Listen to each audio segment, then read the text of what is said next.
নামাজি তোরা যারা ফজরের নামাজ পড়ো না, তোদের মতো ডাকাইতের জন্য সূর্য ওঠে না। সূর্য ওঠে আমার ওই মাসুম বাচ্চাদের জন্য। ওরা ফজরের আগে ওঠে, ওরা মালিককে দোয়া করে, মালিক তোমার রাত ভোর করে দাও। কোন পাপী আর নাফরমানের কারণে সূর্য ওঠে না।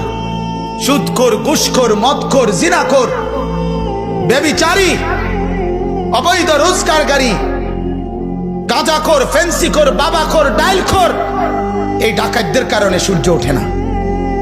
এদের কারণে চাঁদ ওঠে না। বাপ, আকাশ আর জমিন চলতেছে, সাগরের ঢেউ, নদীর জোয়ার ভাটা চলতেছে, আল্লাহর কসম, আল্লাহর নেক বান্দাদের চোখের পানির বরকতে, আল্লাহর প্রিয় বান্দাদের কোরআন পড়ার বরকতে। নাই তো আরো আগে তসনস হয়ে যেত, তসনস হয়ে যেত।